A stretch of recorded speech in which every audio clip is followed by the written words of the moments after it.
Hello दोस्तों, स्वागत है आपका अपने यूट्यूब चैनल पर। मैं जितेंद्र सिंह एक बार फिर से स्वागत करता हूं।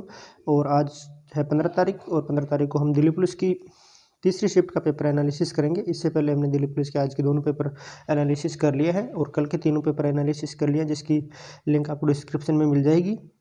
और जिसने नहीं देखा है वो जाके डिस्क्रिप्शन में जाके अपने लिंक से सभी पाँचों पेपर का एनालिसिस देख सकते हैं, जिसके लिए आपके आगामी एग्जामों के लिए बहुत ही रामबाण सिद्ध होगी। और आपको इससे पेपर का पैटर्न पता चल जाएगा और आपको किस हिसाब से तैयारी करके जानी है इससे आपको पता चल जाएगा। तो इसलिए आपको पिछले सभी और जो पेपर करवा रहा हूँ सभी को देख के जाना है बिना स्किप किए। और आगामी पेपरों के लिए आपको चैनल को सब्सक्राइब कीजिए, साथ में आपके बेल आइकन को दबा लें, जिससे सारी नोटिफिकेशन आपको समय पर मिलती रहेगी जो पेपर करवाया जाएगा। इसी के साथ में हम दिल्ली पुलिस के कंप्यूटर के प्रैक्टिस सेट भी करवाए रहे हैं, तो उनको भी देखना, इसलिए आपको बहुत हेल्प मिलेगी। तो आज का पेपर देखते हैं कि कौन से क्वेश्चन आए थे, जो हमें क्वेश्चन प्राप्त हुए उनका एनालिसिस करते हैं। तो पहला प्रश्न है, स्माइल योजना कब लॉन्च की गई थी? तो स्माइल योजना यानी कि स्माइल योजना कब लॉन्च की गई थी? तो स्माइल योजना 12 फरवरी 2022 को लॉन्च की गई थी। नेक्स्ट प्रश्न हमें प्राप्त हुआ था, लखा खान का संबंध भारत के किस राज्य से है? यानी कि लखा खान का संबंध भारत के किस राज्य से है? तो लखा खान का संबंध ऑप्शन राजस्थान था, तो इसका जिसने राजस्थान टिक किया है उसका क्वेश्चन सही है। नेक्स्ट क्वेश्चन प्राप्त हुआ था, शांताराव का संबंध किस शास्त्रीय नृत्य से है? तो शांताराव का संबंध है भरतनाट्यम से। भरतनाट्यम की बात करें तो जितने भी 6 शिफ्ट 2 के एग्जाम हुई है सभी में भरतनाट्यम के बारे में एक एक क्वेश्चन पुटअप हो रहा है। तो भारत के शास्त्रीय नृत्य, भारत के जितने भी लोक नृत्य हैं उन सभी को याद करके जाना है, क्योंकि आगामी एग्जामों में आपके क्वेश्चन कन्फर्म पुटअप होंगे, इसलिए आपके क्वेश्चन गलत ना हो। तो इसलिए भारत की कला संस्कृति को जरूर देख के जाना है। नेक्स्ट क्वेश्चन की बात करें तो आर्य समाज की स्थापना किसने की थी? तो आर्य समाज की स्थापना दयानंद सरस्वती ने की थी। जिसने दयानंद सरस्वती पर टिक किया है उसका उत्तर राइट है। नेक्स्ट क्वेश्चन है, इनमें से सुनील गावस्कर की आत्मकथा कौन सी है? तो ऑप्शन के हिसाब से तो ऑप्शन में सनी डेज था, तो इसका उत्तर सनी डेज हो जाएगा। और जिसने सनी डेज किया है उसका उत्तर राइट है। नेक्स्ट क्वेश्चन की बात करें तो नेक्स्ट क्वेश्चन हमारे संविधान से प्राप्त आया था,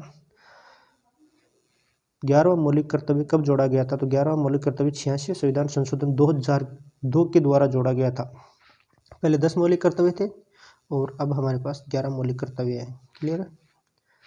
नेक्स्ट क्वेश्चन प्राप्त हुआ था हमें, विधान परिषद के सदस्यों की न्यूनतम आयु कितनी होती है? यानी कि विधान परिषद के सदस्यों की न्यूनतम आयु 30 वर्ष होती है।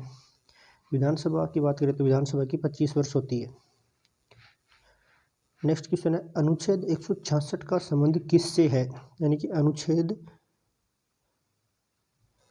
166 है इसका संबंध किससे है? तो इसका संबंध राज्य की सरकार के कार्यों का संचालन करने से अनुच्छेद 166 का संबंध है।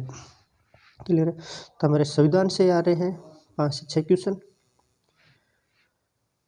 और स्टैटिक जीके के 12 से 14 क्वेश्चन पुटअप हो रहे हैं। क्लियर। तो स्टैटिक जीके पर थोड़ा ध्यान देके जाना है। करंट अफेयर्स की बात करें तो करंट अफेयर्स के आपके 6 से 7 क्वेश्चन पुटअप हो रहे हैं और करंट अफेयर्स 2-3 साल का करंट अफेयर्स पूछ रहा है, तो आपको सभी के इंपॉर्टेंट क्वेश्चन करंट अफेयर्स के देख के जाना है आगामी एग्जामों के लिए आपके लिए। नेक्स्ट क्वेश्चन प्राप्त हुआ था, नेक्स्ट क्वेश्चन था, हाथी गुफा अभिलेख किस भाषा में वर्णित है? तो हाथी गुफा अभिलेख किस भाषा में वर्णित है? तो हाथी गुफा अभिलेख प्राकृत भाषा में वर्णित है। ये हमारे हिस्ट्री का क्वेश्चन था। नेक्स्ट क्वेश्चन है, समुद्र तल से नीचे जाने पर महासागर का दबाव बढ़ता है या घटता है? तो ऑप्शन था बढ़ता है, तो जिसने बढ़ता है करके आया है उसका क्वेश्चन राइट है। क्लियर। नेक्स्ट क्वेश्चन प्राप्त हुआ था, कॉमनवेल्थ गेम्स की शुरुआत कब हुई थी? यानी कि कॉमनवेल्थ गेम की शुरुआत कब हुई थी? तो कॉमनवेल्थ गेम की शुरुआत 1930 में हुई थी। 1930 में, जिसने 1930 पे टिक करके आया उसका क्वेश्चन सही है। नेक्स्ट क्वेश्चन की बात करें तो नेक्स्ट क्वेश्चन हुआ था, तत्वबोधिनी सभा की स्थापना कब हुई थी? तत्वबोधिनी सभा 1839 में कब हुई थी? 1839 में। किसकी तत्वबोधिनी सभा की स्थापना 1839 में हुई थी। नेक्स्ट क्वेश्चन की बात करें कि विश्व शतरंज का संचालन कौन करता है? जो शतरंज के गेम होते हैं इसका संचालन कौन करता है?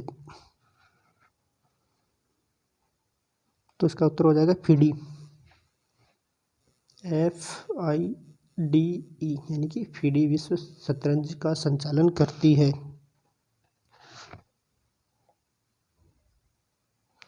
नेक्स्ट क्वेश्चन देखते हैं। खेलो इंडिया गेम्स का दूसरा शीतकालीन खेल कहाँ हुआ था? यानी कि जो खेलो इंडिया गेम्स होते हैं उसका दूसरा संस्करण कहाँ पर हुआ था? तो ये गुलबर्गा जम्मू कश्मीर में हुआ था। शीतकालीन गेम है उस जम्मू कश्मीर में हुआ था। नेक्स्ट क्वेश्चन है, क्षेत्रीय ग्रामीण बैंक की स्थापना कब हुई थी? जो क्षेत्रीय ग्रामीण बैंक है उनकी स्थापना कब हुई थी? तो 1975 में। क्लियर है? क्षेत्रीय बैंक की स्थापना कब हुई थी? 1975 में। जिसने 1975 पर टिक किया है उनका आंसर राइट है।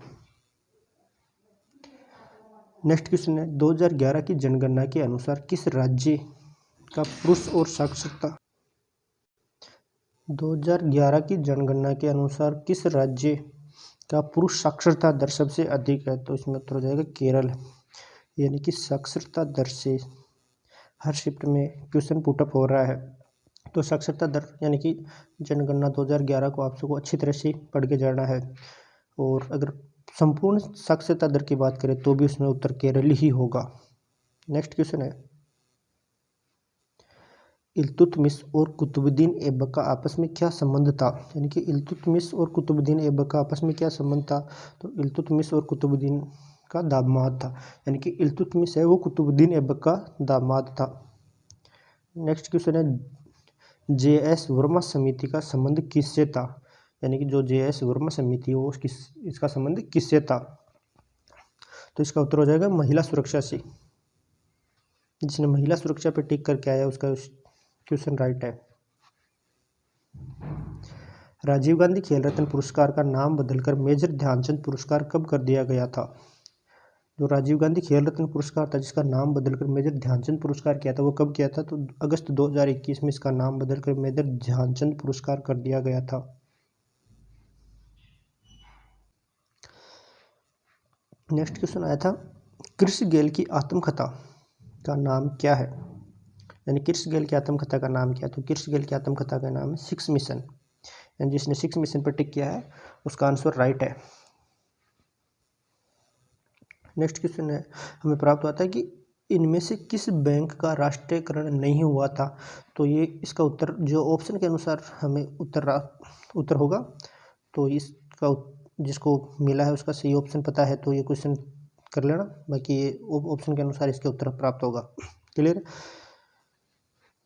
और पेपर के एनालिसिस की बात करें तो पेपर में यानी कि पेपर आ रहा था 40% पेपर हार्ड आ रहा है, बाकी 60% पेपर इजी आ रहा है।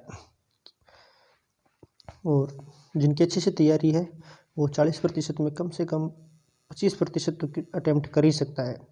तो पेपर की बात करें तो संपूर्ण पेपर की बात करें तो संपूर्ण पेपर आपके इजी टू मॉडरेट टाइप का पेपर आ रहा था। जिनने तैयारी की है उनका श्योर सिलेक्शन है। और जिनकी नेक्स्ट आगे एग्ज़ाम है तो आगे एग्जाम के लिए तैयारी अच्छे से रखिए। जिस हिसाब से पेपर एनालिसिस करवा रहे हैं, जिस हिसाब के क्वेश्चन आ रहे हैं उनके अनुसार आप पढ़ाई कीजिए। इनसे रिलेटिव क्वेश्चन आएंगे और जिनकी अगले शिफ्टों में एग्जाम है उनके पास पेपर क्वेश्चन याद रहते हैं तो हमें इन नंबरों पे व्हाट्सएप कर देना 8696008433।